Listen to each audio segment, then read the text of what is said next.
This is Akashvani. In the program Spotlight, now we bring you a discussion on India-USA partnership, a defining moment of 21st century. The participants are Veena Sikri, former diplomat, and Simran Sodhi, journalist. Today we are discussing the visit of Prime Minister Narendra Modi to the United States of America. The visit has been a historic success and it has also yielded many vital agreements between the nations. We also see that India and the United States have embarked on a new partnership that is full of promise, and the talks and the general reception that was given to Prime Minister Modi indicated a new high in the India-US ties. Ambassador Sikri, when you see this visit, and this was a state visit, the third one in President Biden's tenure as the President of the United States, how significant has this visit been, especially for India-US relations? Well, you call it a historic success. I agree with you that this has been a remarkably successful visit, and it's a very rare point in bilateral relationships, the new heights of the relationships that have been achieved by the visit. This was the first state visit by Prime Minister Modi to USA, although he has been previously on official visits. So having a state visit itself is unique, and it indicates the high level of importance that the host country, in this case President Biden of USA, is attaching to the visit. And I think in President Biden's 3 years in office, this is only the third state visit that he has ever arranged. So it shows that among all the world leaders, he does attach indeed a very high importance to Prime Minister Modi, to his visit to the USA as a state visit, and to developing the relations between India and USA in new, more important directions than ever before. Now, I think one important aspect which has come out of the visit is that it has established a mutual benefit, a mutual trust, a mutual understanding between the two countries, and this has allowed the friendship to really come about in there's so many areas that it's impossible to start. It's impossible to really choose which one to talk about first. But I think that if we go by the joint statement, because that gives a very important indication of the important order of priorities, then certainly I would say that charting a technology partnership for the future has been one of the great highlights of the visit. And this is reflected in, first and foremost, the defense deals that have been completed during the visit. And you would see that, for example, the GE engine for India's light combat aircraft, the Tejas Mark II, this has been agreed upon. And this has been something that has held up the development of the light combat aircraft, because the engine is always the most important part of the aircraft, and the technology for this had not quite been worked out in India as yet. GE itself had been involved in technology for this aircraft at a very early stage of the development, but then this whole issue of transfer of technology had come in and had prevented that from going any further. This time, approximately an 80% transfer of technology has been agreed upon. It will allow the program to start, and it will be of great importance, number one, for India's defense preparedness, for manufacturing its own light combat aircraft, the fighter aircraft, and number two, for the Make in India program, for the Atmanirbharta program. So this has come as a great advance, and I think this is an outcome of a very important initiative between India and America that started in January of this year, which is the Initiative for Critical and Emerging Technologies. And this was helmed by Jake Sullivan, the National Security Advisor on the American side, and Ajit Doval, the National Security Advisor on the Indian side. And this is the technology partnership which allowed this discussion to take place at that high level on fostering open, accessible, and secure technology ecosystem based precisely on this mutual confidence and trust that I spoke about, and it enabled the decisions on this to come through. You also have, under this technology partnership, a very great deal of coordination between India and USA in the space program. India has signed the Artemis Accords, which allows India and USA to jointly develop their space program. We do, of course, know that ISRO has a highly successful independent space program for India, but now with the USA coming on board, this will take us to newer heights and will also allow the US NASA to have launches in India through ISRO. So this is again a mutual benefit of the program, and there's talk now of India participating in the manned NASA space launches to the moon and maybe even to Mars and beyond. So it is a very exciting area of cooperation between India and America. And this is a great achievement. Of course, in addition to this, you had a whole number of very significant defense purchases. The Predator drone purchase was concluded, about $3.5 billion US dollars. And we do know this is something that India had been looking for, because it's something that we want to develop our specialization in, and very important that's happened. Also like to talk about, in this technology context, the MOU on semiconductor supply chain and innovation partnership. Now, this is another aspect of technology partnership, which is very significant indeed, because India has been looking for developing its skills and Atmanirbharta and Make in India program for the semiconductor supply chain. We had tried long ago in the 1980s, and it had gone to a certain point, but then it collapsed for that. And after that, it's now that we have come in again, and we have, through this MOU on the semiconductor supply chain and innovation partnership, the possibility and the definite reality of semiconductor supply chains coming to India. We also know that under this partnership, we have the Micron Technology saying they're going to bring in their semiconductor assembly manufacturing to India. They're going to set up 825 million unit in Gujarat. And simultaneously, India is coming in with its contribution of setting up an assembly line and a testing line. Ambassador Sikri, if you could also talk a little apart from, we have the defense, as you've explained, the defense agreement's been there, and Micron Technology will be coming to India. And it's a huge investment which India welcomes. There is the Space Corporation, as you have explained. And there's another important development which has taken place, and that is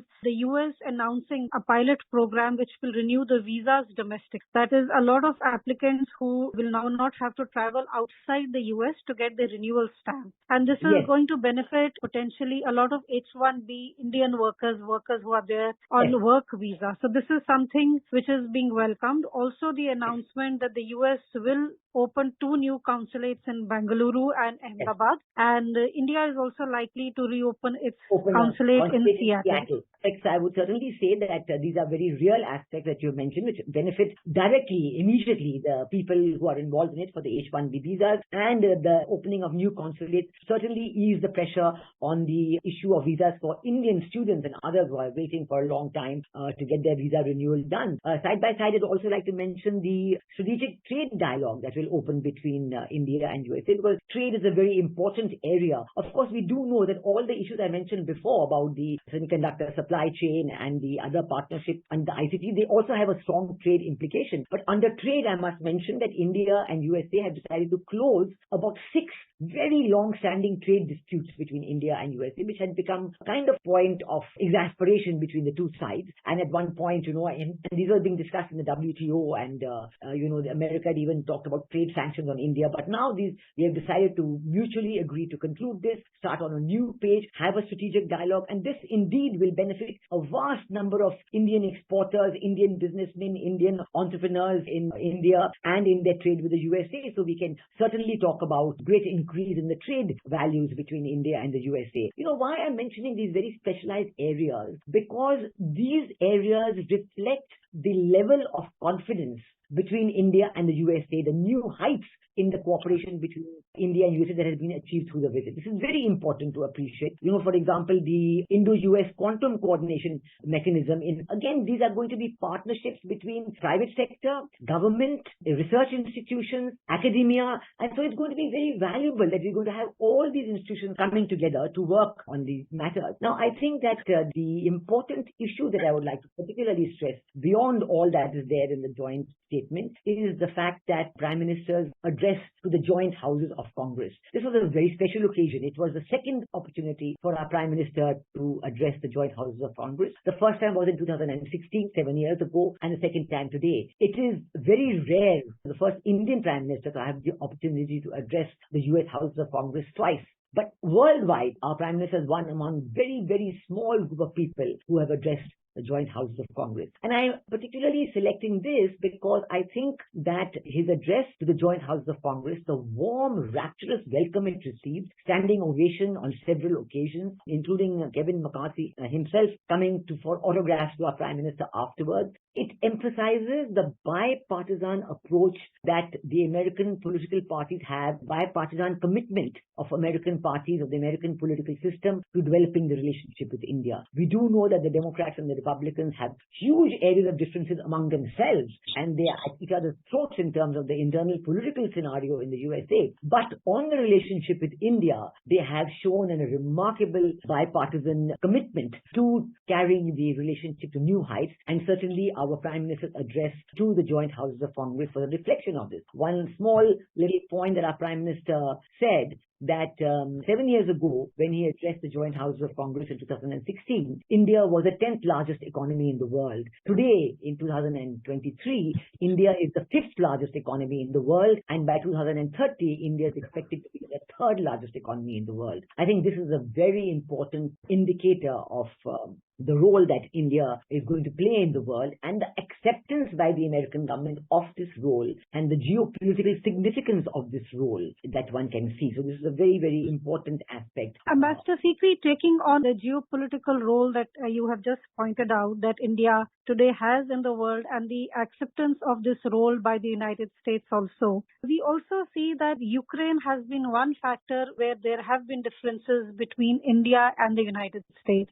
Do you feel that despite the fact that Ukraine is a point of divergence, still India and the United States today understand one another's positions on this factor? We also see a very successful Quad in which both countries have put their own opinions forward. So do you feel that with the changing geopolitical scenario, as you pointed out, despite that fact, India today stands on its own feet literally and is able to voice its own positions as far as global foreign policy is concerned?